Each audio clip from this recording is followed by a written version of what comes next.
Tonight at 6, more accusations of sexual assault against a former team doctor for IU athletics. This is a story we've been following since the news broke last month when a former basketball player came forward with a lawsuit claiming Brad Bombas Sr. touched him inappropriately under the guise of medical exams. Since then, more people have come forward and they're speaking out. Tonight, Karen Campbell joins us after talking with the attorneys for one of those men. Well, that man who chooses to remain anonymous is being represented by Dallas-based attorney Michelle Simpson Teagle. Now, we've learned he played basketball at IU in the 90s, just like the other two men who came forward. 3 former IU men's basketball players have now come forward alleging team physician Dr. Bombas Sr. sexually abused them. 2 players have been publicly named in a recent lawsuit against the IU Board of Trustees. Haris Mujazanovic and Charlie Miller both played in the 90s for IU basketball.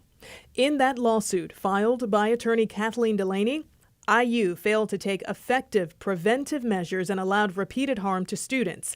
The suit also alleges IU men's basketball medical care team had knowledge of Dr. Bombas Sr.'s sexual assaults, but alleges no one took action to remove him. The third former player goes by John Doe and is represented by attorney Michelle Simpson Teagle. He knew there were some other survivors because there had been other reporting, but he didn't know who they were and he didn't know that there was more than one. Teagle's firm is also seeking a potential civil claim against IU. So I think the larger environment of what was going on at the school at the time is going to be relevant to this investigation. In September, IU retained an international law firm to conduct an internal review. Among things to be reviewed, if the conduct was appropriate, necessary, or within the standard of care, and what medical professionals and athletic department or university officials were aware of the conduct and what action they took. This is going to be the first really widespread reckoning with sexual abuse in the sport of basketball at this level, especially at a university that has been such a prestigious basketball program. Now, the law firm Delaney & Delaney filed an expedited disposition. Now, that is something Teagle says she's hoping to be a part of, even though her firm has not officially filed a lawsuit yet. All right, I know we'll keep an eye on it. Thanks, Yes. Karen. 6:02, Wednesday night. And now we're tracking freeze warnings all across the state of Indiana, bracing for yet another cold night overnight. Angela. I like the color purple, except when it shows up like that.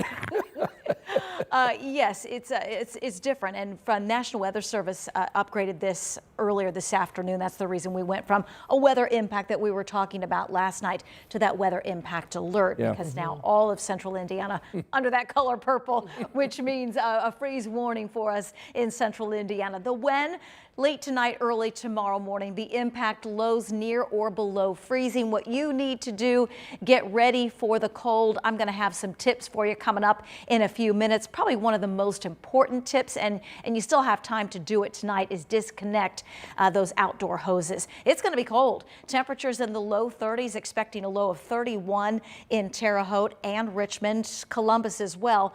30 degrees in Muncie and Lafayette, and 32 in Shelbyville. That's the outline of the freeze warning. It is going to be cold tomorrow morning, but we do get to 53 by noon. Lots of sunshine, and 60s are back tomorrow. We'll look ahead to even warmer air on the way in the 7-day. All right, Angela, thanks so much. Tonight at 6, IMPD is now searching for answers after a minor was shot and killed in Castleton. This shooting happened back in September at an apartment near 75th and Binford, but police thought the shooting was self-inflicted at the time. This minor was taken to the hospital where he died, and tonight police are investigating this as a homicide. Investigators say they've talked with a person of interest in this case. And now they're working with the prosecutor's office to decide whether or not to file charges.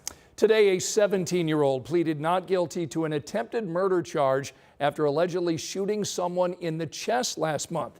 Police tell us this happened during a gun trade at an apartment complex on the south side of Indy. Our Chase Howe spent the day in court today when the judge read his charges aloud. And Chase, what do we know about him? What I can tell you is the teen has already spent time in juvie for murder. And according to court documents, he picked up a case in Grant County in July of this year for armed robbery.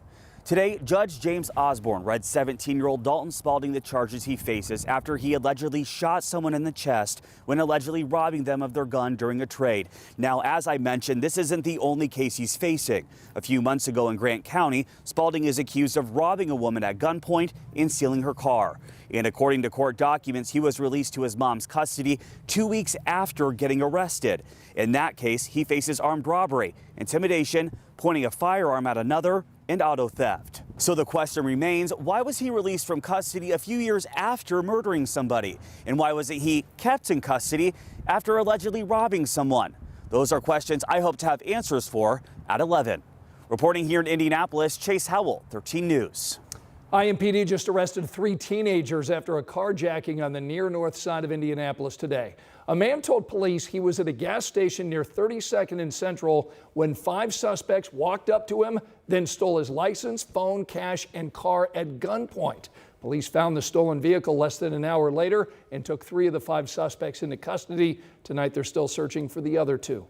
Tonight, first responders are crediting a hand signal that's been circulating on social media with saving a woman from domestic violence. Our Marina Silva spoke with the paramedic who saw that signal from a woman, and then he sprang into action. It all started with a medical alarm going off at one of these apartments. When paramedics got here to respond to help, they saw a woman who needed help, and she gave them a sign. The hand sign has been widely shared on social media as an indicator that a victim of domestic violence needs help. Rodney Ham is a paramedic who responded to the Churchman Woods apartments when that medical alarm went off. He says an older woman entered the door saying she didn't realize it was going off, and he noticed a young woman looking very upset just before the door shut. She quickly gave that hand sign. I've talked to several people about it, and nobody really knows about it. And like I said, the only reason I knew about it was because of some ads on the social media. So I think it needs to be put out there for everybody to know. I think it can help a lot more people. Beech Grove police were able to get into the apartment. The young woman told police when she tried to leave, her fiance and his mother would not let her.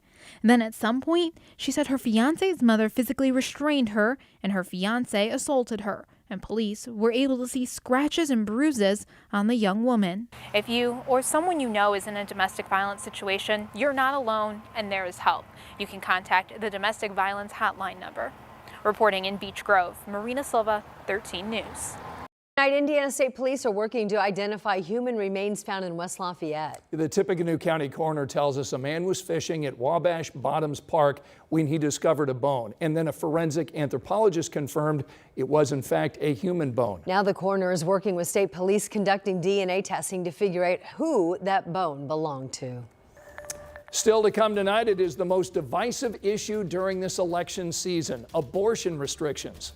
Tonight, we hear from 3 candidates fighting for the governor's office on what they do with Indiana's latest law that blocks abortion access. Cold again today, highs only in the 50s, but warmer weather returns in your 7-day. But first, we have a new vision tonight for the former site of Central State Hospital. Tonight, we'll share a call out from the city as they look to revitalize 3 properties on this campus on the west side. That's next. Hey, tomorrow on 13 Sunrise, the latest in the Delphi murders trial as it now heads to Carroll County. The newly selected jurors will be sworn in as a judge prepares to hear motions in the case. We're following this and much more tomorrow on 13 Sunrise.